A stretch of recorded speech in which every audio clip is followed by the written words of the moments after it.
Hello, everybody. Brian here from quantlabs.net. Today is an important day. I'm going to show you some things that may shock you. So let's get to it. And I'm going to show you, got my YouTube working, yay. Okay, so what you're looking at on here is the QLN news. Let me just see here. We need that one. Okay. All right. So I don't know if people caught this on Monday. Today is the 7th of April, 1:30 in the morning. And this article got me really mad. I color this an evil SOB. Okay, look at this. How Joe Biden and Janet Yellen want to transform not just their taxes, but all taxes around the world. And they're trying to get every single country to have a minimum tax throughout each country. That is how bad the US is. They are lying to us when you get these sort of articles. I'm not going to pull up the article. Here's another article. Let's see here. Okay, so we got Bitcoin. Okay, right here. Forex today, dollar retreats with yields markets wary cooling USA stimulus. So we'll talk about that as well. I mean, there's supposed to be some big good news coming out of this, but there's clearly a lot of stuff happening that fundamentally is not doing well. So let's get to it. This is a funny article. The Robinhood generation is debating old school investors on trading stocks. Hilarious. Anyways, I can go on. So here we are in our motorwave, and things have changed around a little bit. There was a more Australian USD. One thing you always remember is look for those who's holding in USD. As I said in a previous video, fewer people around the world are holding less US dollar. And I'm going to show you why. The situation in the US is very, I won't say desperate, but it's getting worse and worse each day. As I said in the Yahoo Finance, here's the mix that we got. So they just announced they want to do a $2 trillion stimulus package on the markets, or sorry, on the U.S. economy with infrastructure. Okay, and then I'm going to get political here. The dumb idiot Democrat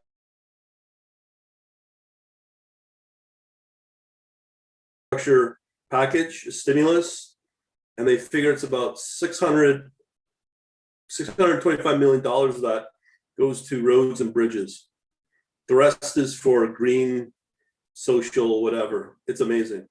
But you can see here with the U.S. debt the way it is, and you're talking about talking up an infrastructure stimulus plan. Well, if that was the case, why are we not seeing these numbers move up like over at least 1%? You know, they're barely positive. I mean, you got a NASDAQ negative here, the Dow, oil's doing okay. Like this, everything's all flat. High. The VIX is starting to creep up a little bit. The Forex scene is all mixed all over the place. Bitcoin has been down, but I just did a video on that. I think that's starting to come around again. Nikkei's up barely. FTSE's up fairly strong. I mean, Britain is in its own little free from the EU. So going through this, we have Australia USD. It's got a long. And now we have a short on the CHF. Everything's looking great, and I agree it's looking good short term. Now, the fundamental problem is what I just addressed. Okay, so the top three right now involve Australia. Okay, now here's where it gets really funky. Okay, as you know, this is Motor Wave. 13.7, 10, and the real price is at 13,546. This is a long call because the target price is higher than the current price. So right now, that's not a very strong long call. Here we have the S&PX, or the S&P 500. We have a short on it. You're putting in trillions of dollars into the U.S. economy, and you're getting systems like this showing you a short. You're running out of bullets, buddy. Top 30, another steep short. The performance is just topping out since March 17th. But yet they tell us, feed us that everything's all hunky-dory. And we're not talking about the new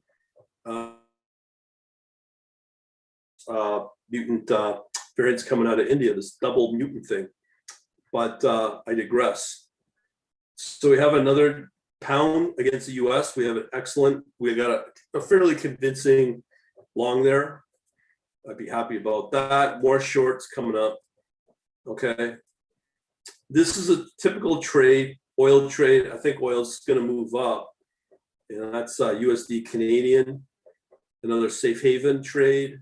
Okay, I expect that short term, that short. And here's some of the other ones that I would suspect may become safe haven. This is USD Denmark, USD Mexico. And then here's where it gets very interesting.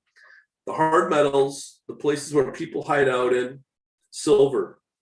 And I'm going to start with these currencies. So we got silver in Australia long, Canada long, Swiss franc long, two of those, Europe, pound, Hong Kong. Okay, and then the Japanese yen, and eventually New Zealand. So those are all long. So those are fairly convincing calls that should say silver's moving on up. Oh, and I forgot Singapore as well. More longs there. So here's where things get very, very interesting for Australia. Look, we have a short here on the Australia 200. Australia, Canada, this was looking good. Now it's not. And then there's all these other ones. All Australia so far. Okay, we have another long on Australia USD. But here, if you're looking about Asia, you have Hong Kong, Singapore, and somewhere, and I'm sure there'll be Japan. They're not very strong compared to the US. Euro, oh man, what a mess. More shorts, that's the EU top 50, because mostly Germany. And some euro calls here, some longs. I haven't seen that in a while. I do like the looks of this. That's what they're talking. Euros, Czech, euro, pound. That's got a strong long there. So maybe euro's coming back. Here's their safe havens. Very flat euro. Norway got a big short, and you can see that with Sweden. Okay, Hong Kong 33. This is key. This will be a key driver. If things don't do so well in US, we need some other place to hide out in that will get you some return. Hong Kong has been dicey.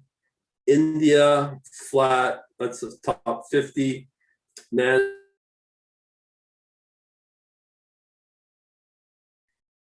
Okay, here's another big major one is USD China. That's a big short, and it's not doing well. It's not that strong. And I think that has a lot to do with the virus. As more bad news sets in with more cases and spikes. That's another short on the S&P. Now, here's the key. This is very, very important. Okay, sorry. The US 30, okay? So it's stable, but it's got a short. Here's the first treasury.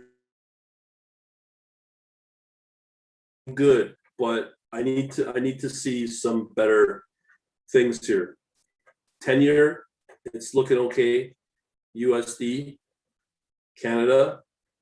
There's a couple of shorts here in the franc. This is USD, Denmark, Mexico, Singapore. It's just shorting. So there's not a lot of strength anywhere that you would typically want to see. Okay, now people are also talking about agriculture as a place to hide out and if things go off the rails. Look at soybean, it's very flat. I mean, outside this bar here. More shorts, nothing to brag about among these currency pairs. Here's another one, pound against the US dollar, another long. So there's something going.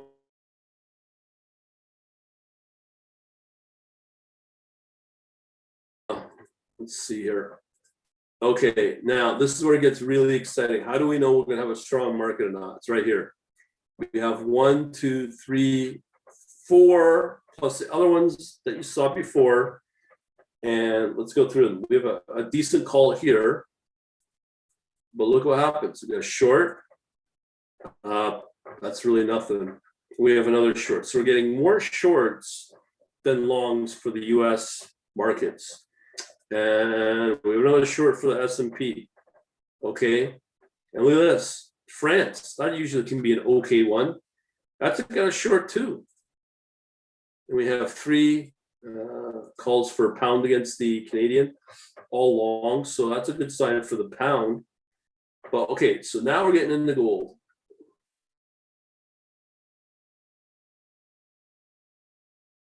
Maybe not be loading up. That's got a long. That's a good one. So if there's shorts in the US markets, normally we should see exactly what we're seeing here. We've already gone through the silver longs. We got more longs here, and we just looked at Canada, Australia, Swiss franc, pound, more longs. Got one short there, but the majority would probably be longs. And yen, that's a long. Australia again is a long. Pound. Okay, so a lot of longs there for gold. That's what we're supposed to see. That's what we expect to see.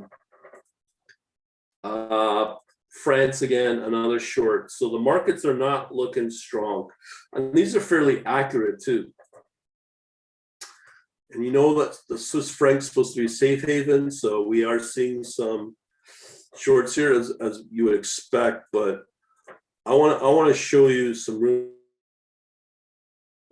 Here's our first 10-year bond for Germany. Okay, so it's got a pretty good long. It's been flat lately.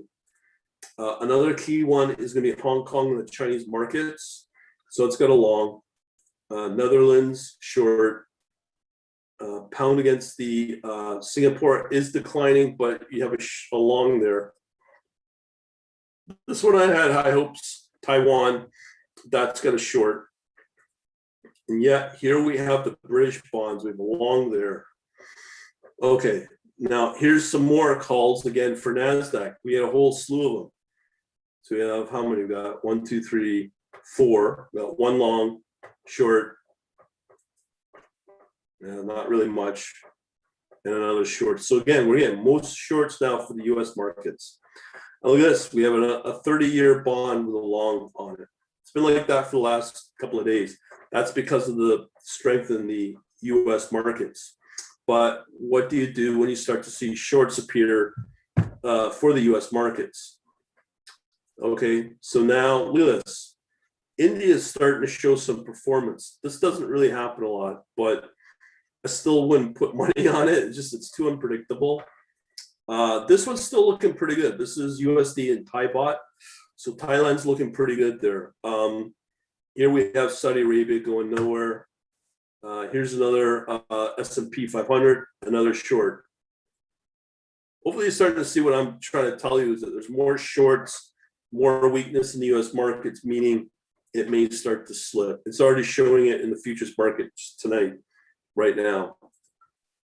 So the Canadian dollar, I don't know. But I like these 3. This is the pound against the Canadian dollar. There's 3 of them.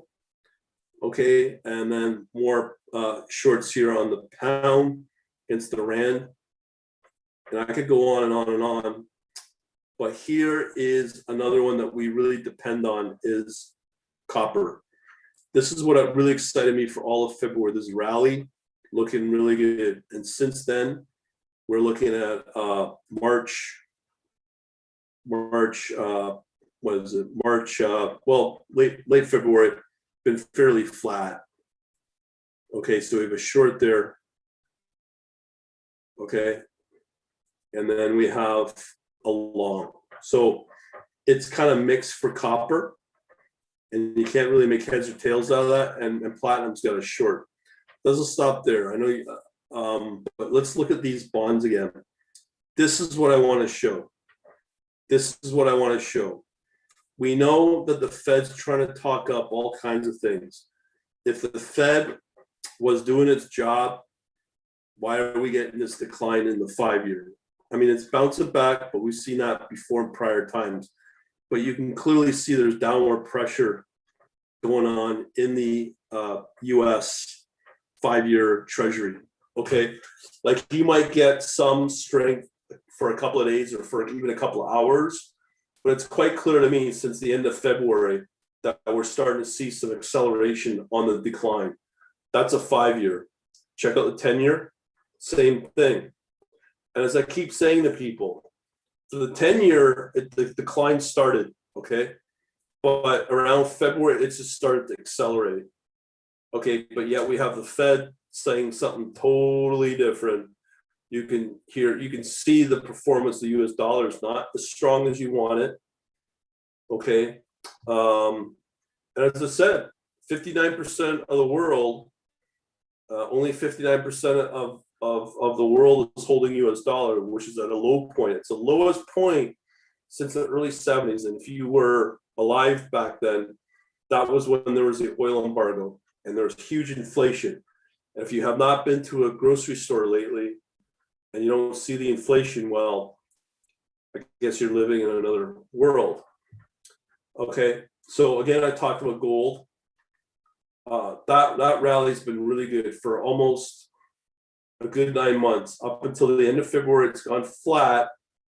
But is this related around the virus? Probably. Okay, and then we got Brent crude, same thing. So you could see how copper, I should say this is copper. That's a industrial base metal used for manufacturing.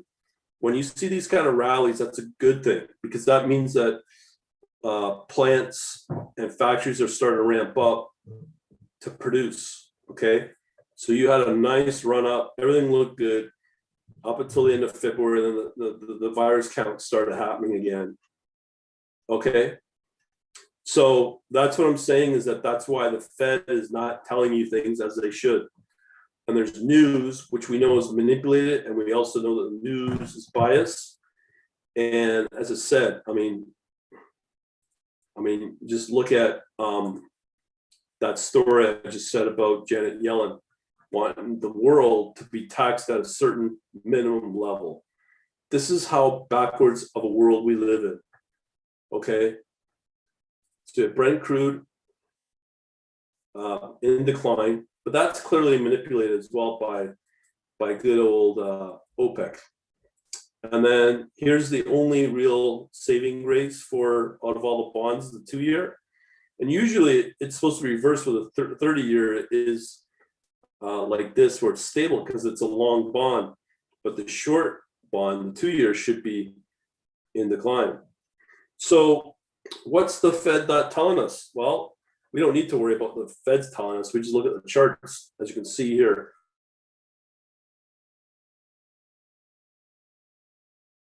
This is what to be held in the US dollar. Looks like it's only Australian and the pound, but I'm not seeing EU, Euro, and USD like I did for a little while.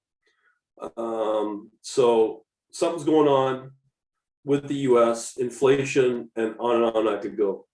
So just be aware of it